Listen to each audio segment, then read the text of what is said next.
Something just happened, and I need to document it, so this might be a little bit longer. But something that always confused me was when I would ask her, hey, maybe we wouldn't talk for a while, I'd call her. Hey, how are you? And she would say, I'm here. And for me, it would be like, boom. Yeah, like a punch in the stomach. I was like, well, and like I fawned for a while, and, like what else do you say then? So, okay, you haven't seen her in a while. Oh, so how's your mommy? How are the cats? Oh, they're good. But I could tell that she was like drained. And then right away I was like, she doesn't even want to talk to me. In my head. And then me, now I got triggered. Yeah. Oh, I got triggered big time. And I personalized it.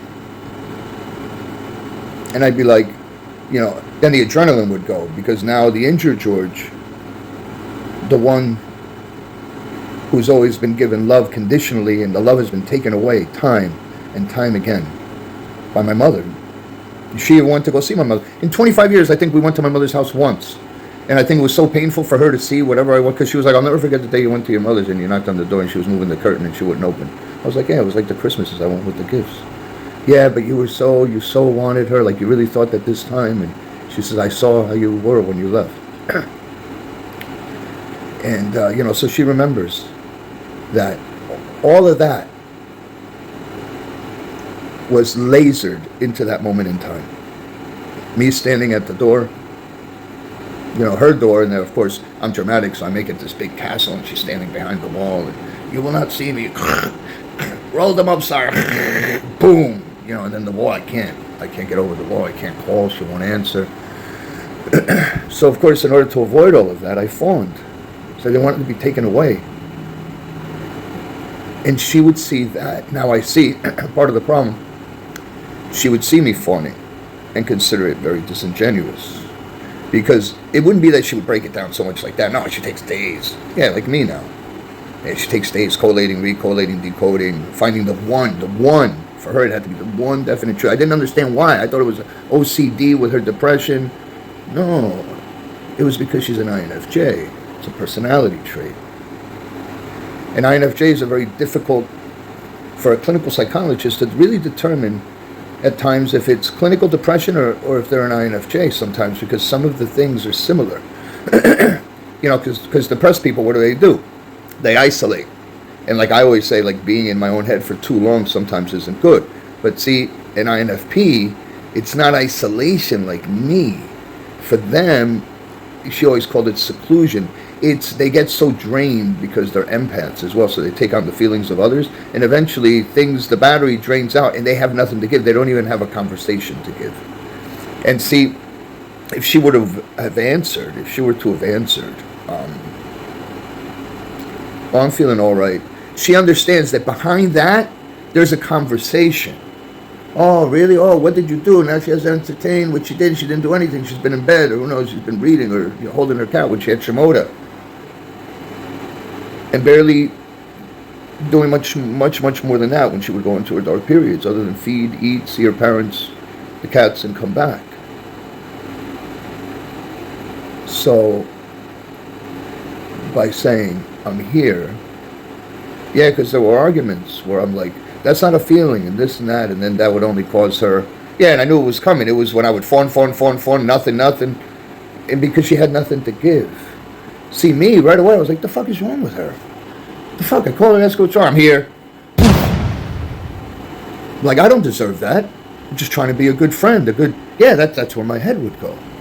And see, my persona, even now, this is the injured George, the whole behavior, the voice, the gestures. Yeah, I'm starting to identify the real me with when the little boy stands up. Disguised as an old man now. Yeah. And what happened today was I started filming myself about how she would say, I'm here. But see, before I started filming, I started thinking about it. And I got triggered.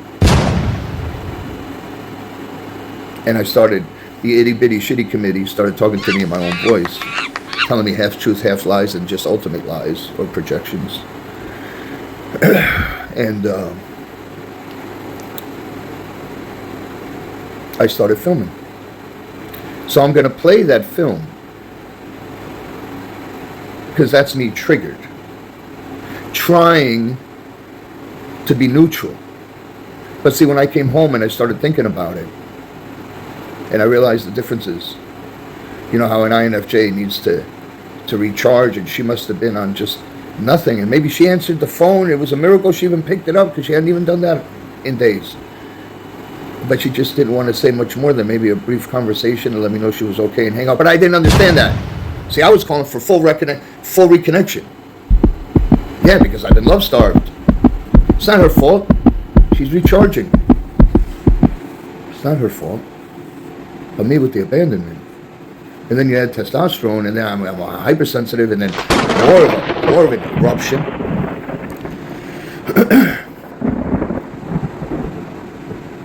So I'm going to play the clip, and that's me triggered. And then I'm going to play you the real me and my closing words to her about this whole subject. In the letter I wrote her, I put survive 2026. She probably saw it as incredibly manipulative. But I really put it there because I wanted her to have it. I said I've been documenting myself since I'm homeless. I have heart failure. I'm not doing well. And, now I understand how you're secluded. Because I don't talk to humans hardly at all. She used the term humans. Yeah, she would be like, I don't like humans too much. Yeah. I was like, that's not spiritual. You know how many arguments? How could you say that? How could you not like humans? We came here to love everybody. You need to try to do your best to love people. But now I get it. Yeah, now I get it. That was true. And I know when I'm triggered because I get a knot in my stomach. Like, I should do nothing when I have a knot in my stomach. Including, but not limited to, speaking.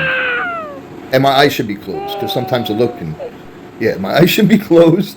I shouldn't speak. Yeah, I should be embalmed and, put in a box for 3 hours.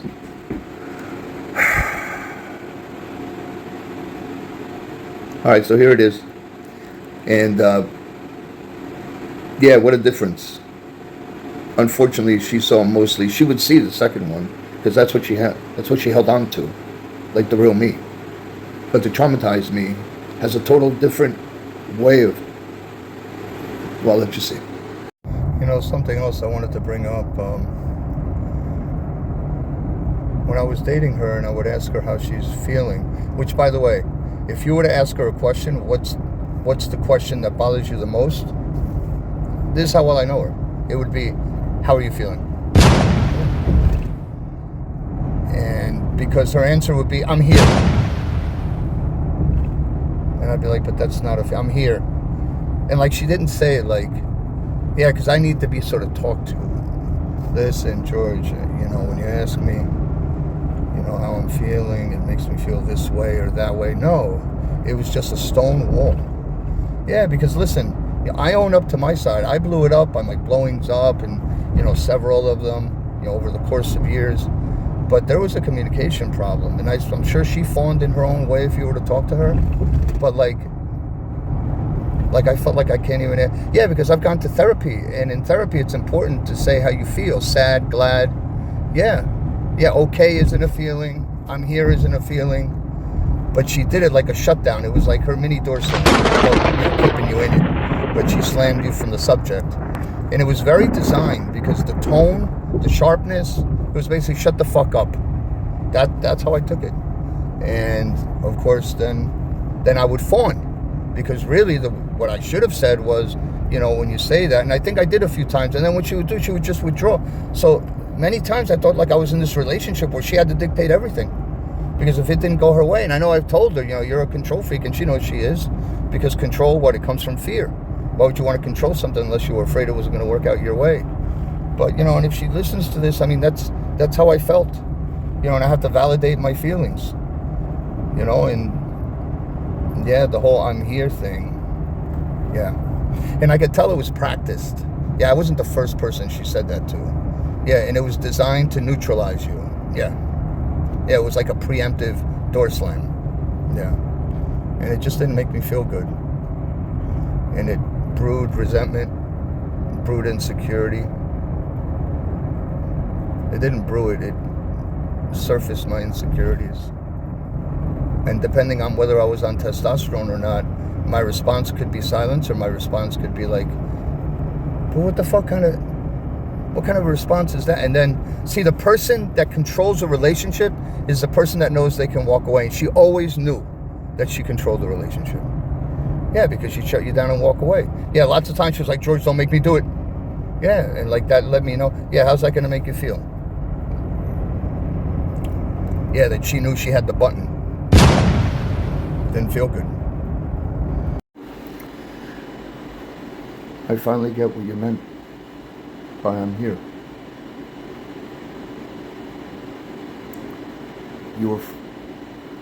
You're frozen now.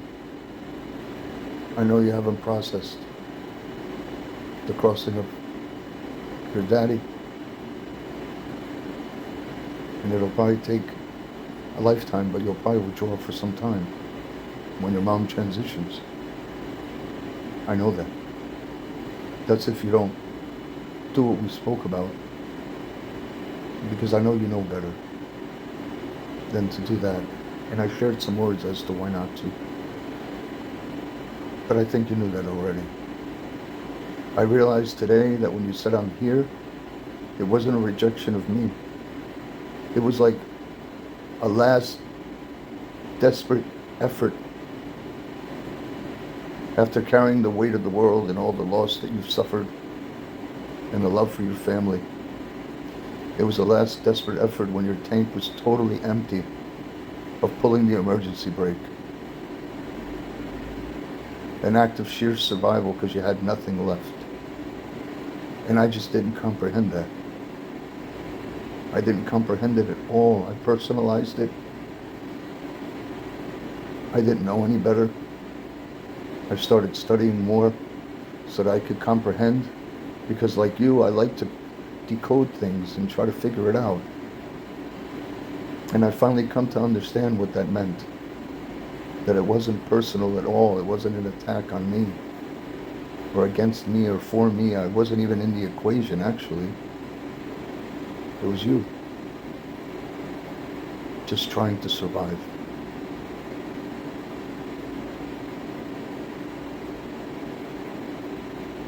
I just want you to know that I've been working real hard to try to put it all together and to comprehend.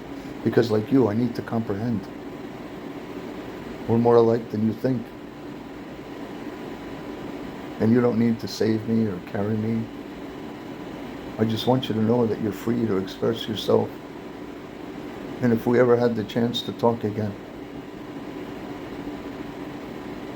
I would give you that space that I never gave before.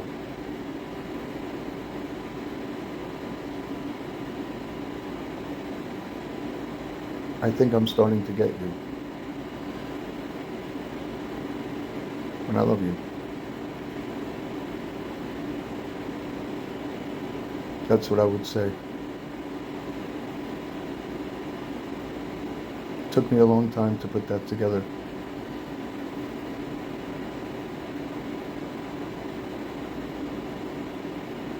And I'm sorry, Grayson. I'm sorry it took me that long. I know you haven't fully processed anything that's happened, because if you did, you would break down. I remember when that girl died, your friend, remember you broke down on the highway, your dad had to go get you because you just froze. You couldn't move. And she was just a person you knew, or a friend, not your life.